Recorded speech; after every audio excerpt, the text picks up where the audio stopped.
So I know who one of them is going to be. Ooh. And I can't say anything, obviously, but terribly exciting. A good one? Well, look, as is always the way, you don't know until they're in there, do you? True. But from what I'm hearing, I would be very excited to see this person do it.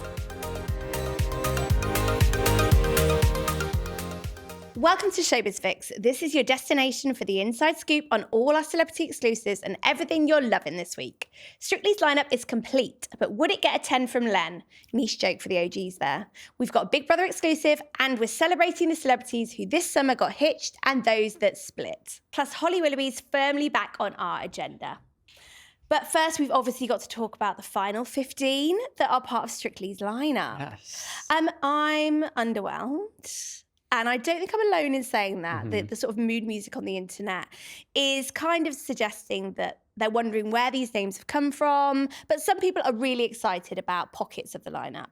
Rod, who are you looking forward to seeing on the dance floor and why? I am looking forward to seeing some of the less well-known people like John Nellis, because they're the people that go on the journey. So this is the football YouTube guy. That's right, yeah. And, he's a bit more chunky than hunky, shall we say. He doesn't look like your bog standard Strictly competitor, but that makes him all the more interesting. And as we know, the people that do the best aren't always the obvious people. Yeah. So he's the one I'm watching. And then also Lawrence Robb from Emmerdale. He is the hunk of the show. I think it's fair to say. I mean, you guys might have a stronger opinion on who the hunk of the show is. But yeah, they're the two that I'm going to be watching this year. Nice, Jake. I am excited to see Lacey Turner from EastEnders, because I think she's someone we've known for, 20 years she's been doing EastEnders now, but it's rare we've ever seen her as her or away from the square. So I think it'd be nice to see her as Lacey, as an individual on the show. And she's got a great fan base, so I think she'll do quite well, because all the soap fans, as we know, always back the soap people on the dance floor. Oh, there's always a soapy in the final. Huge loyalty. Yeah, huge loyalty. And then for similar reasons as well, I'm excited to see Melanie Walters from Gavin and Stacey, because obviously we love her as Gwen. Again, she's been on the TV for a good 20 years, but we don't see her in much else. And so I think it's going to be a great chance to see her as a personality, as herself. And I always think she's could be the one that might surprise us. She might be really, really good. The next Angela Rippon. Could she do Angela that Rippon, massive leg lift a lot like Angela Rippon? Let's wait and see. I'll be hoping she does. It'll get a few tens if she does. I always get a bit worried though when we have someone going on that's so known for such a beloved character, and we say things like, it would be nice to get to know what they're like as a person. Because do you remember when Sue Cleaver went on I'm a Celebrity and everyone knew her as Eileen Grimshaw, Megalols, and then Sue Cleaver is not Megalols. And everyone you thought, run that risk then, don't you? Yeah. And then Lisa Riley was obviously brilliant last year in The Jungle, but what if Melanie's not Exactly. Yeah. I'm proving my point there. Yeah. What if Melanie's not Gwen? And I also think with Strictly, I can see it already. Week 1, they're going to give her a dance to some sort of comedy routine. She's going to be making an omelette in the kitchen. They're going to really go in on the Gwen element. And I almost think maybe for the first week, let's do something as Melanie. If she gets further in, let's have the bit of a joke then. But I can see it already. It's definitely going to happen. I think the comedy element's absolutely going to come from Graham Hall. Yes. How much is the doggy in the window? What else? Who let the dogs out? I can just see it now. The Strictly band are rehearsing ready. Apparently he's got a few moves though, has Graham. So really? He might not be the Ed Balls of the pack. He's probably quite nimble from all that dog training. Yeah, of course he's having to go around all the little dog tricks that they've got going on. But on a serious point, there aren't huge names in there this year. There have been in the past, but as we've seen previously, the big names don't always do very well, and sometimes it's the outsiders or the people that you've never heard of. I mean, George Clark was on there last year, got through to the final. Most standard Strictly viewers had not heard of him in September. No. But by December, he's vying for the glitter ball. Yeah. So. My faves, in completely unsurprising news, are Cash, who obviously won Love Island last year, but is an amazing dancer. Yeah. He was known as a dancer on TikTok before he was on Love Island. And then Will Best, our friend. So the reality boys, I think that this is going to be a great opportunity for both of them. Yeah. Because they're maybe a little bit pigeonholed at the minute. And both of them have got fantastic personalities. I'm looking forward to talking about Cash in another light, because he has frequented Showbiz Fix before. Yeah. But usually to do with breakups with Tony, dramas at the Brits. So I'm looking forward to this clean slate with Cash. I agree. I think as well, he's not necessarily done anything major since Love Island. And so I think it's going to be great for him to do something that is completely different. Everyone's going to know him for this time next year. And I think it's going to be a great way to show his true personality off, away from all this drama that we've heard in the last 6 months. Drama on the dance floor, not necessarily in his love life. I'm going to bet on Will Best, though, because... Oh, really? You guys saw that Saltburn skit that he did in the Big Brother house. I forgot about that, actually. How could you forget about that? Yeah, sorry, I think I had to blank out. But he's a great mover. And the thing is, we've all spoken to Will in the past. He's got a great personality. Yeah. He's the kind of person who... behind the scenes is just as nice as he seems on camera, and who will win people over. You know the bits where they take them one side and sort of say, "Oh, how was your dance?" and they go up to the Clauditorium, although it might not be called that this time. Yes. And that will be the bit when people will really, really get to know him and get to like him. He's got that kind of boy next door. Mums love him. Girls love him. Boys. I just think he's going to do really well. He's going to shine, and I definitely think he's in that final. Someone I think that might not translate is Chris Appleton. Yeah.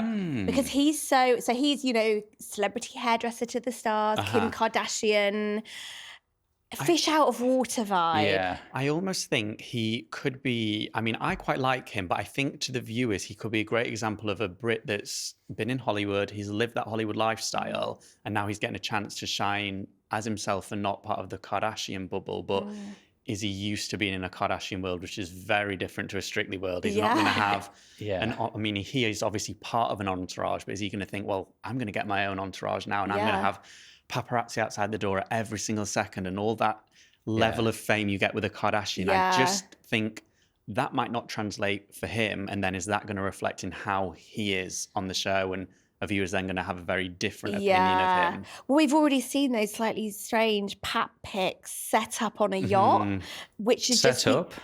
Did I say set up?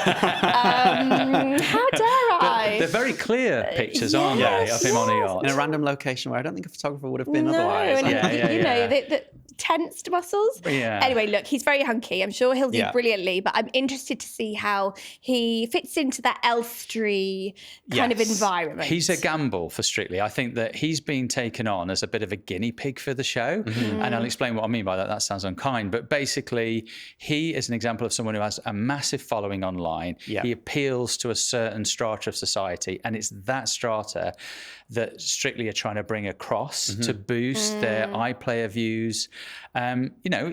He's a great example of someone who could do that. Yeah. But if he doesn't also win over the old Strictly crowd, people like my mum, will be like, who is this guy? Yeah. Hairdresser to the stars. My mum barely knows who Kim Kardashian is, let alone Kim Kardashian's hairdresser. I just can't wait for Kim to... Surely Kim's going to be in the audience, right? Yeah. We've seen Chloe. It before. We might get Chloe. I don't know if they'll be in the audience, but we've seen before when they had a run on Celebrity Big Brother on the Channel 5 days where they had a Kardashian BFF. They had Malika Hack, who was friends with Chloe, and Jonathan Cheban, who was in their circle for a long time. And I think they had one or two tweets from Kim and Chloe that they then flashed up at any given opportunity. So it'll be intriguing to see if she does comment. And Kim did do Strictly in America 20 years ago when she was starting out. Did. So I wouldn't hold your breath for seeing her there in Elstree on a Saturday night. If Chris needed a little boost, though, she might. They are really good friends. Maybe.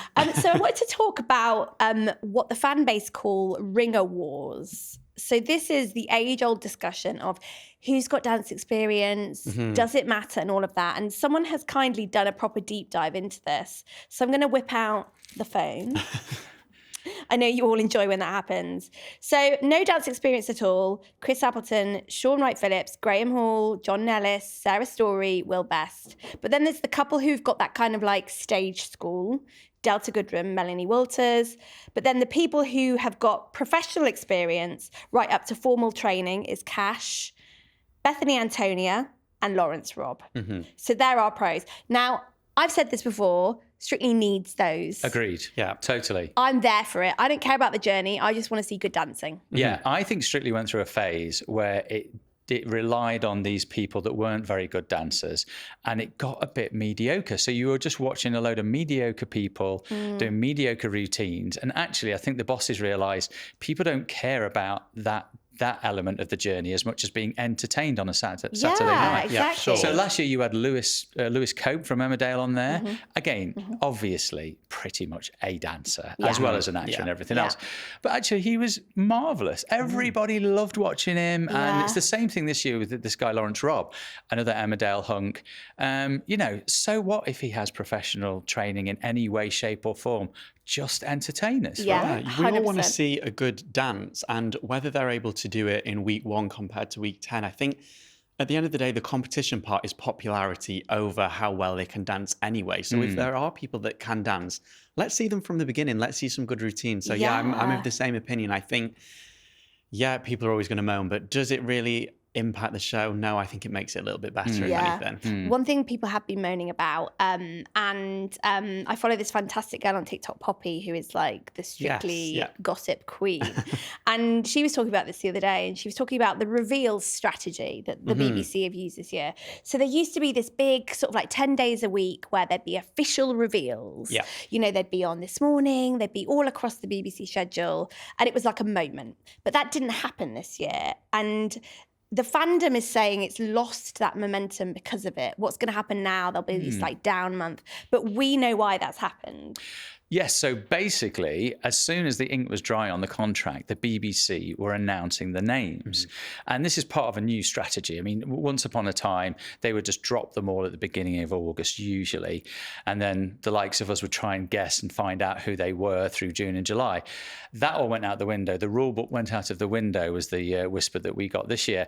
And they are just trying to control the narrative, to prevent leaks. And it's all part and parcel of this brand new chapter for Strictly, with the new hosts and all the other changes. Yeah, because they had that week, didn't they, where there was a couple that got announced and people thought, oh, they're doing a thing. Yeah, it was like, this is the week. Yeah, where is today's announcement? And then there were some people on Twitter saying, we're so confused, is someone coming? And essentially it was just like, bish bosh, signed, announced. Yes, it was strange because I don't know if I liked it, because you would sort of have a couple announced on a Monday and a Tuesday, and then you waited a fortnight, and then another couple were announced. And I kind of thought to myself, hang on, I've lost track of who's already been announced, and how many are there now? Are there 10? Are there 5? So I think it lost its momentum, because I think for a lot of viewers, once they realised they were being announced, they were like, oh, I need to keep checking and checking who's been announced. And I think because it was so stretched out and there wasn't a format, it was very almost easy to miss if someone was revealed, because if you just weren't on Instagram for that day, you didn't have that incentive to be like, oh, I know there's 3 names announced today at 7 o'clock, I'm going to check which ones it was. I did like, though, how they had all the cast members do their own little selfie video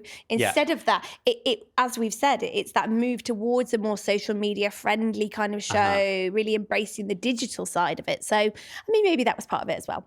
Yeah, absolutely. I mean, that's going to be a big part of the new series for sure. Oh, very excited. We'll have to keep the excitement up for a month. So if everyone's got ideas of how to do that, let me know. Do let us know, please. Okay, so 2 Strictly legends have been in the news for other reasons this month, which is Ola Jordan and James Jordan, who Ellie Henman, an amazing exclusive, last week revealed that they had split after 22 years of marriage. Yeah. Which is absolutely bonkers, isn't it? But as the days have gone on, we've learned a bit more about this. So they actually have been separated for a while, with James moving into a flat near the family home. Was this a surprise, Roddy, to hear? Yes, it was. And I think it's that they seem like one of those couples that would always be together forever. I mean, I don't know quite why we thought that they would be together forever. It's just that they have been together for a very long time. There were never really, correct me if I'm wrong here, there were never really any huge rumours of rifts or anything like that. And obviously they had a lot in common, that they did things together. They were still in the public eye together. And it's only very recently that you've seen, or at least heard, and only now have you heard about the rift. Yeah. I think as well that they were a couple on Strictly that they were never really affected by the Strictly curse. No. They always stayed together. They were always really solid, always backed each other up in all different things that had happened on the show. And so I think if it had been any other couple on Strictly, you're not as shocked when these breakups come. But because they seemed so solid at the time, and then for a good run of 10 years since they've been on that show, it was just a bit like, no one would have expected it. Yeah. Well, since then as well, since the news of the split has come out, there has been some signs that no one spotted, which is that they separated financial split, as it's being called, back in January. Yes. So James resigned from their property company, but they also share a lot of shared business interests, their dance program that they have, their dance academy. So I think that, as with all things, it isn't just separating the emotional ties, it's that kind of the finances too. And they have a daughter. Yeah, and I think that's a great indicator of this is very final. It's not like, oh, they're on the rocks. It could be something that could be salvaged. I think when you go down the route of you start separating the finances, you come away from the joint businesses and all that. They're very much a double act. They've done a lot together and they're stepping away from that completely. It's kind of, this is end of the line. Well, they're just the latest of one of our big splits this summer. It feels like everyone's been breaking up. Back at the beginning was Maya Jama and Ruben Diaz. Yeah. Ruben still has me blocked, Oh, just to let you all know. But that's because this man has been busy. So just to update you, he's still very much being linked to Daniela Melchior. I think I'm saying that right. Forgive me if I'm not. Who's the Suicide Squad actress. Just recently, her pal Nelly styled him for Portuguese Esquire. They have seen at various music festivals. But he's also recently been linked to Brazilian singer Anitta. Okay. You're a fan of Anitta, aren't you? I'm aware of Anitta, yeah. She's sort of one of those artists. She's very big in sort of like the Latin, that kind of vibe. And she's had a little bit of crossover to this country, not too much, but she's certainly a big star in those sort of like Latin American, South American countries. Is she his type? I would say so, particularly if you look back at who he's dating, these other people we've linked him to or seen he's had a bit of a involvement with. I think she's on the right lines for him. But, he's single. Good on him. And Maya, is keeping things fairly low-key. She's staying off work. So that split definitely looks to be final. Jordan Stevens and Jade Thirlwell was another one, which was really sad. I was really sad about this one. Any chance of them rekindling, Jake? I would love if they did, because they seem like the perfect pop couple. It had been going for 6 years. I love how they met. They met obviously they knew of each other, but they started dating in lockdown and they did lockdown dates. And then the first time they met up, I think they went to Greenwich Park and had to stay like 2 meters away from each other. And it was very much like, if you can survive that and date in that scenario, I think you're going to do well. But I think it's pretty final. Obviously, we reported on it, I think, last month, but there'd been whispers leading up to it. They'd not been seen together since the Brit Awards, which was way back at the beginning of March. And I think Jordan's now spoke on his podcast, Miss Me, with Makita Oliver, and sort of said it's pretty much final. So I think we can cross that one off for hopes of a reunion. Are we putting this down to the heat wave then? I mean, we all have more tiffs and rows with our other Everyone's halves just getting annoyed. Oh, another really fiery one this summer, though, is Kelly Osbourne and Sid Wilson. Yeah. What happened with this one, Jake? So they were together for quite a while. They had their son, I think, about a year ago or 2 years ago, perhaps. And then they had this sudden breakup, and Kelly very quickly took to social media and started calling him out. There was all different accusations thrown around, and it got pretty messy pretty quickly, didn't it? Yeah, absolutely. And there is, of course, that physical separation. He's over there in America, she's over here, and obviously this is all against the backdrop of obviously it's tragically losing a father and everything. So it just adds to the whole drama. It's just incredibly sad when there's kids involved. Of course. Absolutely. Okay, well, on happier notes, there's been lots of weddings as well. Yes. I've not put my hat on, but I should have done. The biggie, obviously, was Taylor Swift and Travis Kelce. This week, at the pre-season press conference, because obviously, as well as being Mr. Taylor Swift, he's a football player, he's broken his silence and he said, the wedding was the best night of my life. Oh. Well, you'd hope so. Yeah. But he also said the best part was the aircon, because New York City was obviously absolutely sweltering, 38 degrees. Was this on the night of his honeymoon, and he was saying that the best thing was the aircon? I wonder why he needed that aircon. But I mean, I think that would have been taken second place, surely, on your honeymoon. Yeah, surely his wife. I would have mentioned her, maybe. Well, what I want to know is, where's the wedding photos? Yeah, good point. I know, yeah. They had this, I mean, I have my own opinions about this wedding, but I think it was very, we don't want anyone to know, and it's all very private, but then everyone conveniently knew it was happening at Madison Square Garden one weekend, and why get married at Madison Square Garden if you want it to be private? Look, we've dug this over many times in this room, security, etc. But if they're happy, no further I'm Taylor happy. hate required. That's all I'll have to say. But obviously, a couple of days later, Matty Healy married Gabbriette. Everyone was convinced that the timelines of Matty and Taylor being famous warring exes, it was convenient. They got engaged very quickly after each other. They started seeing each other, and then obviously their weddings were so close together. Yeah. Coincidence or petty? I mean, it would seem incredibly churlish to organise your wedding close to your ex's wedding, and for what reason? Just what point are you proving? I almost think you're aware that people are going to say it's coincidental. So if anything, I'd be inclined to not do it. Then, because if you're purely doing it for coincidence, everyone's going to talk about that, and then it just is a bit like, well, are you not over your ex? Or there's all that comes into play then, and it's like. It's like the opposite, because it's like we're so over this situation, it doesn't even matter. Yeah. And they're the absolute opposites of each other. Like, Matty and Gabbriette have a pet rat. Taylor Swift is not going anywhere near a pet rat. She's got kittens. Like the wedding, it was Madison Square Garden versus this very cool and edgy. Yeah, they're just so completely different. Completely different vibe. That I think what would be the point of doing it coincidentally, no matter what. Yeah, so it's almost as to say like, oh, you've got married. Oh well, I've got married as well. And it's like I don't think they really have to prove that point. I mean, maybe it's just a complete coincidence, but the wedding that really fed us in terms of the gossip, the pictures, every single detail was Lipa and Callum Turner. Yes. Literally, it's like having it in, Trafalgar Square, didn't they? Yeah. So it was that Sicilian, beautiful square. It was absolutely stunning. But you could just Joe Bloggs and his missus could have gone to that wedding, really. I mean, can I just say something? This is completely off piece here. I have a real beef with Callum Turner's wardrobe. Oh. Now, sorry, Callum, if you're watching this. Give us your hot take. He's a big fan of Showbiz Fix. Yes, of course. Sorry, Callum. But basically, she always looks sensational, right? Yeah. She's got an amazing figure. She's an incredibly beautiful woman. Always wears sensational clothes.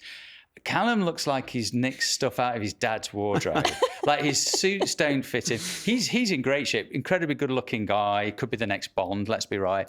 His suits don't fit him. The clothes he wears look like he's gone to New Look or Bon Marché. I'm like, mate, just go out there, get a stylist, and get a better wardrobe. Afford it. I mean, what? Am I the only person that's noticed this? Please tell me I'm not. I mean, I don't know. I can't say I paid him much attention to his wardrobe. Go back and look at the pictures because you will see exactly. I mean, she looks sensational in all the wedding photos, and he just looks like he's just rocked up. Does she look that sensational that everyone around her is going to look a bit of a mess? Good point. A good point, well made. But no, I think if Callum Turner was even maybe he just doesn't care that much, and clearly she doesn't care that much. But I think my favourite part about that wedding is it followed. I mean, it seems like a trend to me over the last 2 years where everyone has the courthouse wedding in London, gets photographed by the car on the steps. It's very just like the paps just so happen to be there. It seems very sort of normal, and then 2 weekends later, there's this huge wedding ceremony. Always happens to be in Italy or somewhere Italian. That seems like the big, formal, lavish celebrity wedding that we used to see sort of in all the magazines. And you get, it cost £1 million to put on and all that sort of stuff. But you sort of get that little hint that it's coming with the London courthouse bit. And I think, Charlie XCX did that the year before. And we've seen that with Molly Smith and Tom Clare from Love Island this year. So I feel like they're giving like little hints that the big thing is coming the weekend after, and I quite like that everyone's sort of doing that at the minute. Do have the big weekend. And then out of the blue from nowhere was Tom and Zendaya, Tom Holland. So this was the Sun's exclusive. Yes. Last Thursday, we dropped that Tom and Zendaya had married on the Tuesday at Beaversbrook Country Estate in Surrey. Amazing. And there'd been hints of them having married before, maybe doing the two-parter, but no one was quite sure what or when or how. And then we were able to reveal all the details thanks to a juicy little call to the news desk. Yeah, amazing. I mean, I always marvel at the fact that these people, look, they're two huge movie stars. I always marvel at the fact that they can just whip £2 million out the bank, book this amazing country estate, have all the security to keep it all on the quiet. I mean, I don't know whether they were planning this for months or whether they could just do it in a month because they have so much money. But it looked, looked and sounded absolutely incredible. Do you know one of my favourite things about this is Vogue Williams came out and was like, it's actually really annoying because I wanted to go there for my birthday and I couldn't because it was all booked out. And I was like, oh God, prayers for Vogue. I mean, it must be a nightmare. So sad that her birthday was ruined. Maybe they should have just held off their wedding, really. Bless her. It just made me laugh. Like, she's on the radio at the moment. She's covering the Capital Yeah. Breakfast show. She's covering Amanda's holiday. And, it's, her angle on the wedding, isn't it? So no shade there, but it just made me laugh. I was It is funny, yeah. And then obviously this week we had Cristiano Ronaldo and Georgina Rodriguez's wedding out of nowhere. They've been engaged forever. Yeah, I think it's been 10 years, or 10 years they've certainly been together. I'm not sure if it's the same length of time for engagement. I didn't even realise sorry, my ignorance here of football, but I didn't even realise that he was with someone, because he'd been with her for so long. It's like, I knew she was around, but she's not someone who, you're continually aware of. But yeah, he must be one of the world's most eligible sort of men for years and years, and now finally he's tied the knot. I find it incredible. I think it's a great example, his as well as Zendaya and Tom Holland, is even if you are the most famous people on the planet, if you want to do things privately and keep everything really low-key, you can do, because obviously no one knew about their wedding until we revealed that a couple of days later. And I think Cristiano just posted an Instagram photo of like the wedding rings. Obviously the ceremony's been and gone. No one really knew it was happening. I think that also just goes to show, if you want to keep things private in this huge A-list world, there are ways around it. They know how to do it. And I think they just want to focus on what the actual marriage means. And I think that's always really a great sign for the longevity of it as well. Okay, now we're going to talk about Big Brother. Love Big Brother. One of my faves. I knew you'd be excited. I know, I've had to wait the whole episode. So it's coming, as we know, the civilian series. Yeah. We're hearing September the 13th. I don't think that's been officially confirmed yet. That's my birthday, so that would be good. I think that's right, though, Flic. Happy birthday, Jake. But I have got exciting news. Ooh. Tonight, the eye is going to be revealed. Ah. So depending on when you're watching this, Thursday night, the eye is being revealed. This is always a big moment in the Big Brother hype. Absolutely. I loved how they did that little tease linked to the solar eclipse. Yes, I saw that. I thought that was very clever. And I also was a bit like, is this the eye or is this the tease because it's in the darkness and then behind it is going to be the real eye? So it was a riff off. There was the moon and that was the eyeball, and it was fantastic. But lots of other things are coming out about Big Brother. So we've now seen some drone pictures of the set being built. We're starting to hear some names linked to the hosting of the vodcast. So this is the late and live replacement. We're hearing Chris Hughes is in talks. Lots of names are around there, and some of them have been denied. Sadly, Jojo Siwa wouldn't be co-hosting with Chris if he does get the nod, because that would obviously be everyone's dream pick, wouldn't it? But it's all going on. Then Ellie had that fantastic exclusive that there's going to be some celebrity housemates. That's the most interesting thing for me. I think that's going to be wild, because it's going to be like, who exactly are they going to pick? Yes. And apparently they're going to go back in time to the Channel 4, Channel 5 days. Yeah. So I know who one of them is going to be. Ooh. And I can't say anything, obviously, but terribly exciting. A good one. Well, look, as is always the way, you don't know until they're in there, do you? True. But from what I'm hearing, I would be very excited to see this person do it. So is it a surprise choice or an obvious choice, would you say? It's all depends on how you see this person, doesn't it? Oh, God, what a tease. know. I kind of like that. Exciting. It gives a bit more excitement, though, because what are you going to get? But they did actually try this. I don't know if you remember, on the Channel 5 year, they had a week where they did put a few celebrities into the Australian one. I think we had Gemma Collins. I think we had Marnie Simpson from Geordie Shore, who'd just done the series before.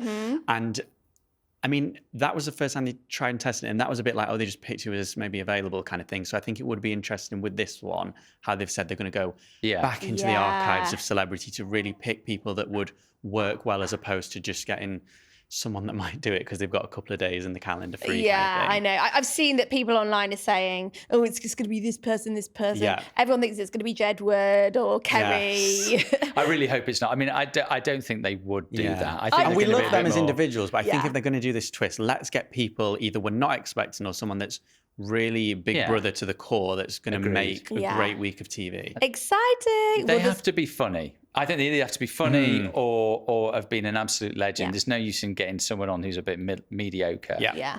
Well, lots more Big Brothers to come. Very excited to bore you all endlessly with this. Oh, I love it. Okay, right. We're going to very quickly do Bin on Binge now. Roddy, you're going to go first. I am binging Mo Gilligan, specifically his Big Chicken show. Now, I don't know if you've seen this at all, but it's a Netflix documentary and it's all about fried chicken, and he loves it. But it goes into the history of fried chicken. And as these words are coming out of my mouth, this sounds so boring, but it isn't. It's a really, really good documentary. I just love that you're binging the fried chicken. Yes, Yeah. When you watched it, were you binging fried chicken? Actually, I was saying that I was eating fried chicken by complete mistake, by accident, when I was watching this.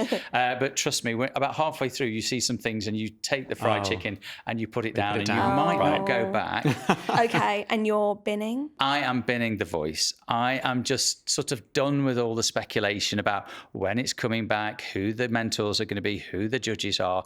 I just feel like, I know it sounds mean, but it feels like a relic of that age of reality talent TV shows. Yeah. I'm done with The Voice. Agreed. Oh, okay.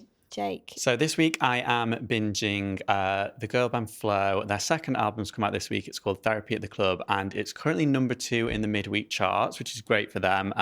They're a group that have been around for quite a few years, but they've not quite had that hit yet. So I'm hoping that this album will be the one that puts them in the mainstream, and it's just really good. So go and listen to it if you haven't. I love that song, Leak It. Leak It, yes, that's the big one off this album. Yeah, yay. And you are binning? I am binning the solar eclipse purely because I think everyone forgot that one happened literally 11 years ago. I remember being in school watching this with the glasses on, so it's not that unique of a thing. And also, it's just a bit over and done with, wasn't it? Like, it went dark for 10 minutes and that was it. I know. Is that controversial? I don't know. Wow. Well, I'm about to binge the solar So eclipse. it's controversial. Oh, shots have been fired. This week, I am binging the solar eclipse, as I'm calling it. I just love that it brought everyone together in this really wholesome way. You know, we went to the park, everyone was out there, they were playing Bonnie Tyler. It was a big week for colanders. Yeah. I mean, you know, utensils. Finally had its moment. As I said, though, I do agree with you. Whoever was doing the PR for the solar eclipse didn't quite hit. It wasn't tracking. Whereas whoever was doing the PR for colanders smashed it. Perfect. Yeah. And then I am binning all of this criticism that Anne Hathaway is getting over her baby bump. She literally can't help the shape of how it looks. There is no way that anyone can remodel that bump so that it's the aesthetic that people apparently want it to be. Leave the woman alone. It's summer. It's hot. She's pregnant. Yeah. Ends. That's your Showbiz Fix for this week. Remember to subscribe to us here on the Sun Showbiz YouTube channel for all the inside TV and celebrity gossip. See you next week.